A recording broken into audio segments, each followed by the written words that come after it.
19 नवंबर की कॉल लेके खालिद सैफुद्दीन आपके साथ। अस्सलाम वालेकुम। बात करेंगे आज के सेशन पर भी और इस महीने पर भी। मार्केट की आज की कहानी आपके सामने आज का चार्ट है और मेरे ख्याल में पिछले 4-5 दिन से मैं एक ही मैसेज रिपीट कर रहा हूँ कि जब हेवी वेट स्टॉक्स मार्केट को ऊपर ले जाएं तो ये हमेशा ताकत की अलामत नहीं होती। अक्सर ये हिकमत अमली होती है। असल हिफाजत तभी मुमकिन है जब सेंटिमेंट दुरुस्त तौर पर पढ़ा जाए। इस चार्ट को देखिए, कल मैंने कहा था कि मार्केट ने हाई से लो 2120 पॉइंट की मूव बनाई, कल के हाई से कल के लो तक।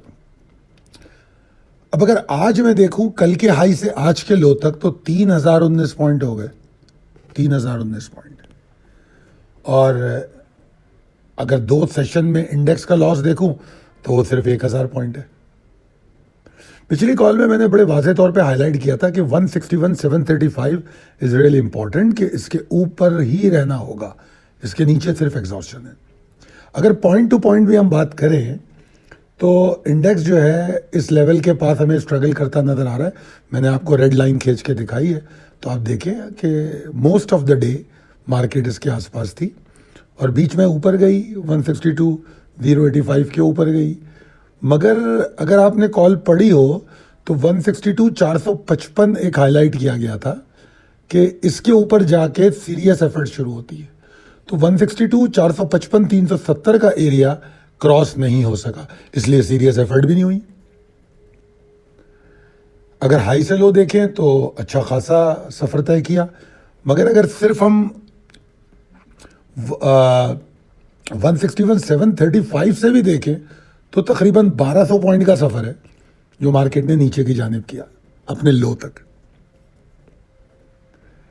तो मेरे ख्याल में अगर लेवल को रिस्पेक्ट कर रहे हैं, लेवल को समझ रहे हैं, आज का जो मेरा ज़्यादा फोकस है वो लेवल्स पर इसलिए है कि लेवल्स आपको ज़्यादातर हालात में अगर कोई तदबीर हो सकती है ऐसी सिचुएशन से बचने की जिसकी कि आपको उम्मीद नहीं थी, तो वो बचाने वाले लेवल ही होते हैं।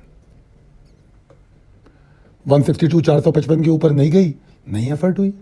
161,735 नहीं बचा, मार्केट नीचे चली गई 1200 पॉइंट वहाँ से। अब इस तमाम सूरत हाल को देखते हुए जो पार्टिसिपेंट हैं, चाहे वो इन्वेस्टर हो, ट्रेडर हो, उनकी हिचकिचाहट वाज़ेह नजर आई, क्योंकि 41.91% वॉल्यूम कम हो गया। जब इस तरह के हालात होते हैं तो हर कोई बैकफुट पे आ जाता है। मार्केट तो 752 पॉइंट के नुकसान के साथ बंद हुई, पर दोनों सेशन को मिला लें तो 1000 पॉइंट। और ये जो आपके सामने चार्ट है, अगर आप देख रहे हो मार्केट की आज की कहानी का, तो उसमें वॉल्यूम को भी देखें। वॉल्यूम में बीच बीच में वॉल्यूम मिलता रहा है मार्केट को, मतलब समझ लें 8 मिलियन के पास मार्केट ने कोशिश की आने की, मगर वो जुज़वी वक्ती था। ऐसा लगता था कि फिर मखसूस स्टॉक्स में बाइंग होती है और फिर मार्केट नीचे, फिर वही 4 मिलियन या उससे नीचे। अगर कल का चार्ट भी देखें, मैंने आपको मिड डे में ये पैटर्न समझाने के लिए कल का चार्ट दोबारा दिखाया था, इसीलिए दिखाया था। अब चलते हैं अगले चार्ट पे, स्टॉक मार्केट की चाल नवंबर में कैसी है। 30 नवंबर को एक लो बनता है 156,327 का, फिर एक हाई बन जाता है, फिर एक लो बनता है 158,252 का, फिर एक हाई बनता है, फिर 157,203, 6 नवंबर, 12 नवंबर और आज 18 नवंबर। तो मार्केट जब जब ऊपर जा रही है अपने आप को करेक्ट कर रही है। जो 12 नवंबर का लो था वो पिछले लो यानी कि 6 नवंबर के लो से नीचे आया, मगर ये दोनों लो 30 नवंबर के लो से ऊपर है। वॉल्यूम भी मैंने नीचे दिखाने की कोशिश की है कि वॉल्यूम, ये आवरली चार्ट है, ये तो 50 मिलियन एवरेज वॉल्यूम चलता रहा है पूरे नवंबर में पर आवर। अब आपको मैंने एक वॉल्यूम दिखाया है 2.5 करोड़ का। दिन मुझे अभी याद नहीं आ रहा, ये डे कौन सा है, पता नहीं 13 नवंबर है, 14 नवंबर है, ऐसी कोई डेट है। तो 2.5 करोड़ का वॉल्यूम 1 घंटे में लगा, बस सिर्फ 1 घंटे में। उसका अगला घंटा 50 मिलियन पे था, 50 लाख पे अगला घंटा। और उसके बाद का कोई घंटा भी जो है 2.5 करोड़ तो छोड़े 1 करोड़ भी नहीं कर सका। फिर मार्केट में कुछ वॉल्यूम बढ़े, जाके आगे जब मार्केट ने अभी ये रिसेंट हाई बनाया, मेरे ख्याल में कितना है 162 या 600 का कुछ है, उस वक्त कुछ वॉल्यूम बने और फिर वॉल्यूम दोबारा 50 मिलियन पे आ गए। तो नवंबर में मार्केट वेव में चल रही है और असल बात यह है कि स्ट्रिक्ट रेंज में चल रही है, इसको समझने की ज़रूरत है। अब अगर ये बात आपके समझ में आई है तो हम आगे चलते हैं इंपॉर्टेंट लेवल एंड ट्रिगर पे। अब उसी बात चार्ट को मद्देनज़र रखते हुए मैंने यहाँ ये बात कही है कि नवंबर में एक मखसूस रेंज में मार्केट चल रही है, ठीक है जी। इसमें ना बुल्स कोई प्रॉपर रैली बना पा रहे हैं, ना बियर्स मार्केट को नीचे घसीट पा रहे हैं, दोनों का कंप्लीट कंट्रोल नहीं है। तो ऐसे में अगर आप क्रिटिकल ट्रिगर्स को फोकस कर ले तो जो भी डायरेक्शन बनेगी आप उस डायरेक्शन में ट्रेड कर रहे होंगे, ठीक है। तो ये तो ओवरऑल इंडेक्स की बात थी। अब आ जाते हैं कल क्या होने वाला है। देखिए वीकनेस कंटिन्यू कर सकती है अगर मार्केट 16705 के नीचे रहे। 16705 को मैंने पिवट लेवल करार दिया है कि अगर इसके नीचे रहे तो मार्केट में एग्जॉर्शन कंटिन्यू करेगी और मार्केट को कम से कम इस लेवल के नीचे नहीं आना, इसके ऊपर रहना है। तो फिर हम कोई तेज़ी नहीं करेंगे, हम ये समझेंगे कि शायद मार्केट अपने प्रेशर को, जो आज 752 पॉइंट या 2 दिन मिला लें तो 1000 पॉइंट, और अगर हम टोटल करेक्शन ले लें कल के हाई से तो 3019 पॉइंट की जो एग्जॉर्शन आई है उस एग्जॉर्शन को ख़त्म करने की कोशिश करेगी। किस सूरत में? 16705 किसी सूरत नहीं टूटना चाहिए, ठीक है जी। और अगर 16705 के नीचे ट्रेड करती है तो उसके बाद अगला ही लेवल है 16400 का, इसके नीचे सेलर और एक्टिव हो जाएंगे। फिर हमारे पास एक सपोर्टिंग एरिया है 159,635 से 385 का। ये अच्छा सपोर्टिंग एरिया है मार्केट के लिए, मगर साथ साथ जब अच्छी सपोर्ट होती है, स्ट्रॉन्ग सपोर्ट होती है, तो उसके टूटने पे प्रेशर भी उतना ही आता है। आई डोंट नो कि उसके टूटने पे हमें पैनिक सेलिंग देखने को मिल जाए, यू नेवर नो। देखिए अभी हमने कल के सेशन में 171% मेरे ख्याल में वॉल्यूम में इजाफा देखा था, जहाँ तक मुझे याद पड़ा है 171% वॉल्यूम बढ़े थे कल के सेशन में।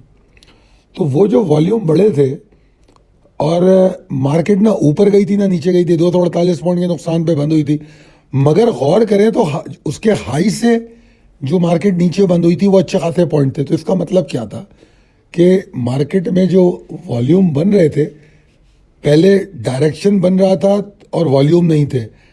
जब डायरेक्शन में कंसिस्टेंसी आई तो वॉल्यूम आ गए, जैसे ही वॉल्यूम आए मार्केट ने अपनी कंसिस्टेंसी छोड़ दी। जो मार्केट 2-3 दिन से ऊपर जा रही थी वो 248 पॉइंट नीचे बंद हो गई और आज 750 पॉइंट नीचे बंद हो गई। अब इसकी डायरेक्शन ही तब्दील हो गई है। अब दोबारा कंसिस्टेंसी की बात होगी, अगर नीचे की डायरेक्शन है तो नीचे की डायरेक्शन में तसलसल की बात होगी, और अगर वो तसलसल रहेगा तो फिर किसी वक्त भी पैनिक सेलिंग हो जाएगी, यानी कि वॉल्यूम आ जाएगा। बुलिश व्यू अगर हम देखना चाहें तो इसको बुलिश व्यू तो ना कहें, रेस्क्यू व्यू कहते हैं आप, कि मार्केट का जो रेस्क्यू व्यू है वो क्या होगा। देखिए बुल्स तो अभी बैकफुट पे ही रहेंगे। पहली फुर्सत में इनको चाहिए कि 160,705 को बरकरार रखें, जिस तरह मैंने ऊपर कहा। उसके बाद फिर अगर ये 162.85 के ऊपर जाके रुके तब हम कहेंगे हाँ जी उन्होंने कुछ सीरियस एफर्ट किए, वरना कोई एफर्ट नहीं है, ठीक है जी। तो ये तो थी आज की कॉल। अब चलते हैं अपने ट्रेडिंग के फ़लसफ़े पे। देखिए मार्केट हमेशा जो एक मुनफरिद और वाज़ेह सोच होती है उसको रिवॉर्ड करती है। ज़्यादा एतमाद फालतू का वो ठीक नहीं होता।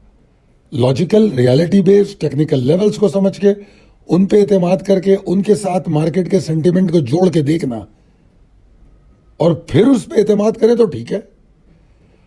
और जब प्राइस एक्शन एक महदूद रेंज में हो तो जज्बाती ट्रेडर अक्सर फंस जाते हैं, और जो मंतकी ट्रेडर होते हैं, जो लॉजिकल चीज़ों को समझते हैं, लॉजिकल लेवल्स को समझते हैं, वो अपने आप को बचा सकते हैं।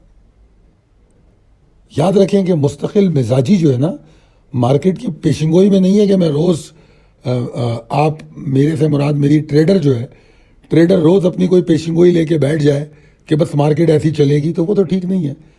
मुस्तकिल मिजाजी उन लेवल्स के एहतराम में होनी चाहिए।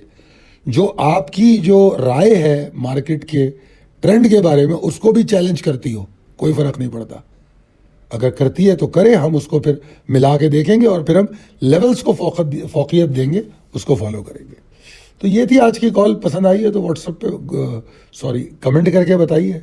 और अगर रोज़ाना स्टॉक कॉल्स देखना चाहते हैं तो 0323 276 8680। बहुत शुक्रिया।